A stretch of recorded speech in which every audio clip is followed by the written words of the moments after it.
Welcome back to Undertale here in the RVT game crew, and time for us to leave this cute little village and move on. Now, can we just stay there for the rest of the game? Come on. I wish we could, but as I was saying earlier, once you send the Tem off to colleague in the Tem shop, you can actually, when they come back, you can actually get them to sell a Temi armor, which is actually the best armor in the game, but it costs 9,999 gold. And oh, hello! One of those mold smalls was not exactly so small. It's exciting to see it. Yeah, we got a mold bug now, so we got to take care of him too. Yeah, we got a small who happens to be a biggie. Yeah. Get it? Biggie, smalls.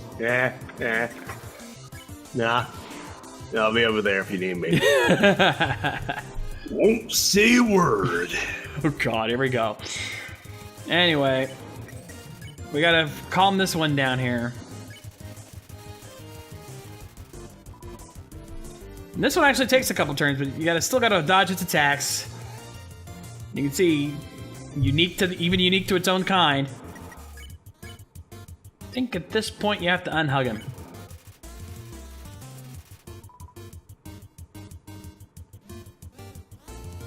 How do you unhug? Well, if you started a hug, you let go. Okay, then. Anyway, we come around here. You don't need these paths lit up to move in them. It's just easier to see that way. Now, Makes sense. This part's a bitch because the path will eventually start to fade out. You have to keep interacting with those lamps to keep the path lit. Otherwise, it becomes a bitch to try to get through here. And then you got these guys to deal with, too. Not fun. Where's that music when you need it? I know, right?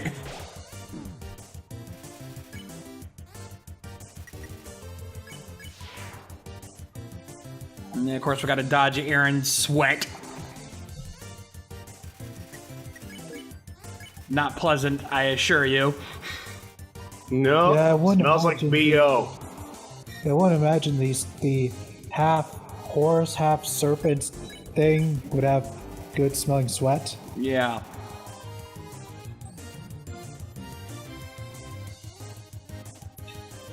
Oh, ow.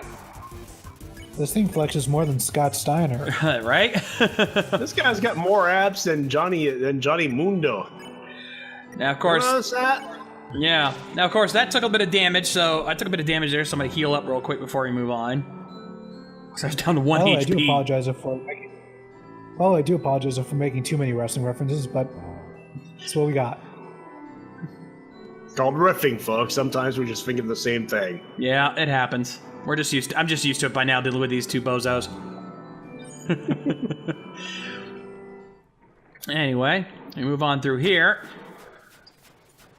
And the room's starting to get dark. Now, I think we briefly mentioned the echo flowers that repeat stuff. Behind you. Yep, I remember. Oh, I had a feeling. crap. I had a feeling. Yep.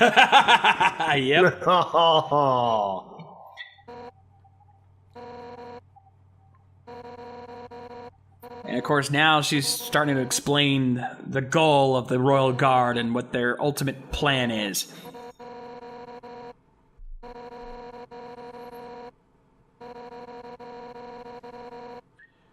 So...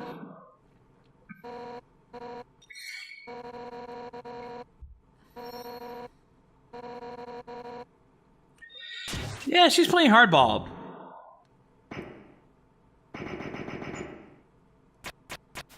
Surprise!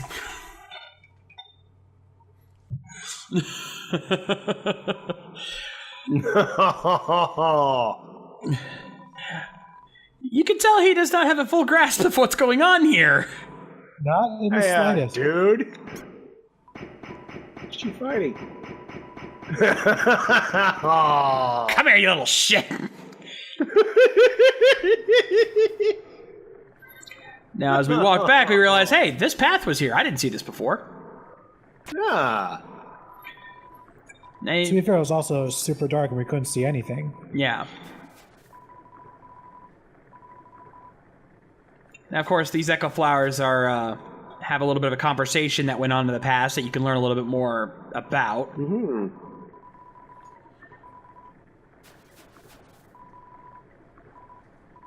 Now, it's never explained who is that spoke to these that caused these echo flowers to repeat that. It's implied to be two spec characters that we'll hear about at the end, but it's never confirmed. Confirm them, Toby. No, that's the part of the fun. You get to theorize. You mean make some game theories? I was already stating that. You didn't have to go there. Anyway, Monster Kid's back, and he's finally starting to realize, I'm not a monster. Joy.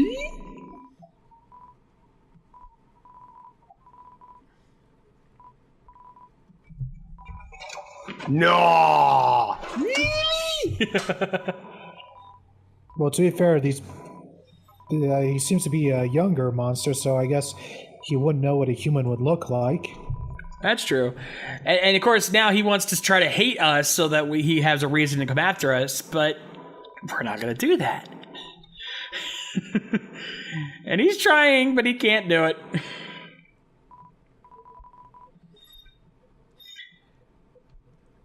So he goes to run, and whoop, whoop, whoop. Oh, crap.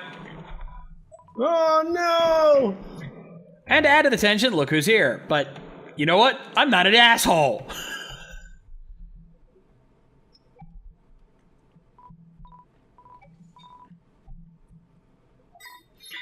And of course, karma is immediately rewarded for me. Ah.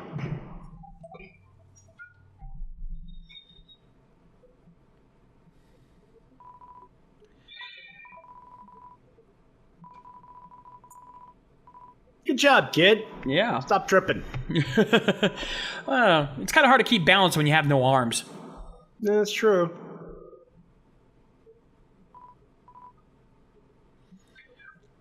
How did he hold onto the ledge if he had no arms? Grabbed it with his teeth. There was no ledge. Well, teeth, yeah, but still. Now, since we didn't fight Undyne on the bridge, we meet her here.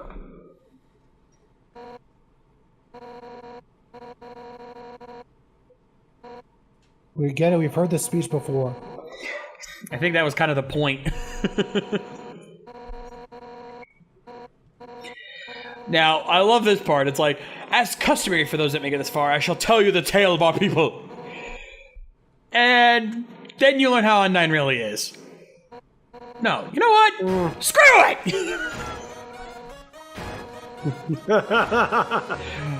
Meet the real face of Undyne.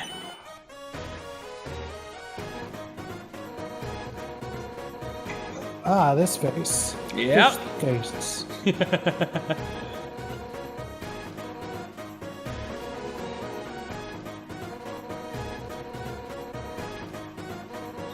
And of course, she's calling us a coward for hiding behind the Monster Kid, even though, like, all we did was just make sure he didn't die. Haha.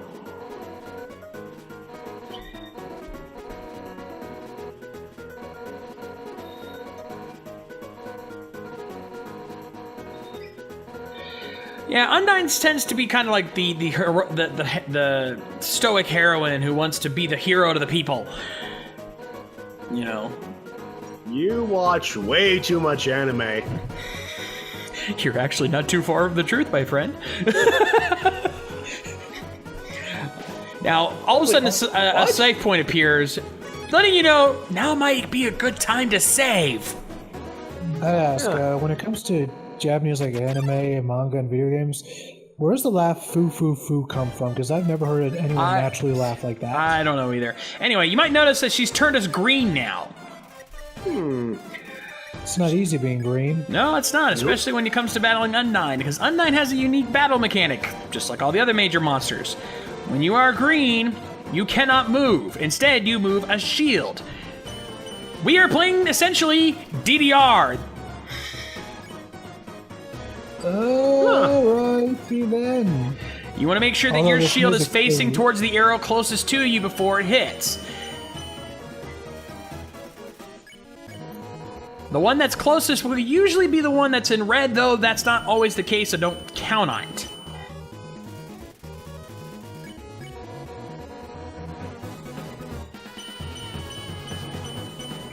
Okay, it's starting to come out. It's starting to come at us a little fast. Yep, gonna be a little faster, and they're gonna throw some tricks at you later. But yeah, this also I love her theme song here, "Spear of Justice." Awesome track. Yeah. I'm sorry if I'm quiet. It's just the soundtrack. I don't blame you, dude. I'm the same way. I have no qualms with ruining this soundtrack with my voice. Now, here's the trick. When she turns you red, that is your cue to run. Because you cannot spare her in battle. You cannot defeat her in any shape or form. All you can do is endure until you are able to run away. And until you turn red, you cannot run.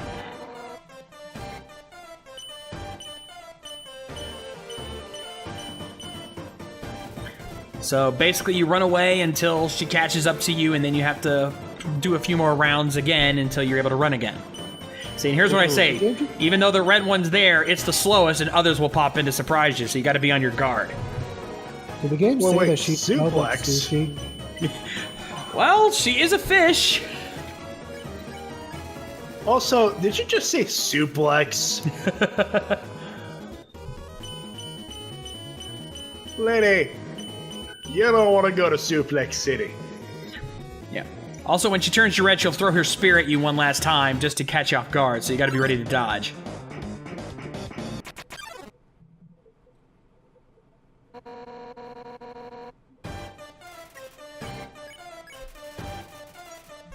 No, it's not the last time. Yep. Now, the yellow arrows pull a trick on you. Once they get close to the box, they'll suddenly hop around to the other side and come at you from the other direction. So you gotta be ready to catch that. She's tricky. Clever girl. Whoa, hey. Hey, jeez. See, I told you, it's not easy.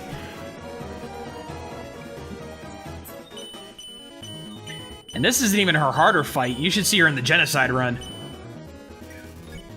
In the Genocide run, you fight her on the bridge, and she becomes even tougher than this. Oh god, it's like the second hardest fight of the game. Oh, wait. Have you done the Genocide run? No, I have not, but I have seen plenty of others do it. Yeah, John does not want to ruin his video game. Yeah. The thing about it is that, as something I mentioned before, that this game always remembers everything you did on every file. So even if I restarted a new game, it would remember what I did here. Oh, Yeah, I think you brought up in the previous part that you would essentially have to go into the game files themselves and have to delete a very specific file in order to start clean. Yes, which I did have to do in order to record this Let's Play. Also, right about here, we get a phone call from Papyrus saying, hey, we should hang out sometime. Now's not a good time. Kind of being murdered. Yep. Now, after a few rounds, she just gives up trying to turn you green, and you can just run away immediately.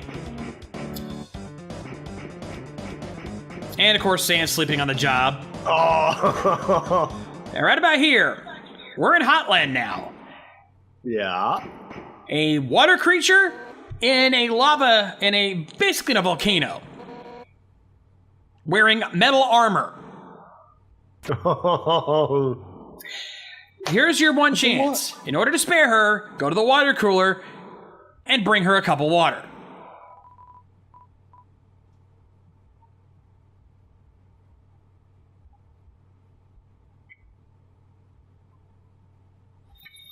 And in case you're wondering, yes, it is possible to dump the water and keep doing so until you run out and be a dick. You can do that, and it will kill her. That's what you did on your original run, didn't you? No, I didn't, but I am aware that it can be done.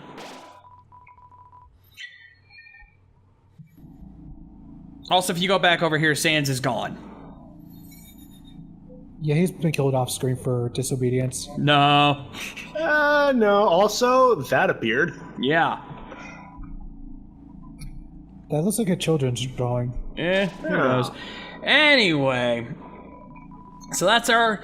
And also, we can't get past those guards. And if we go down here, we'll meet the river person, who's basically an instant transport. We'll learn about her in the future. But anyway, that's going to do it for us here on Undertale. Next time, we're going to head into the secret lab and find out what awaits us. See you guys next time. Laters!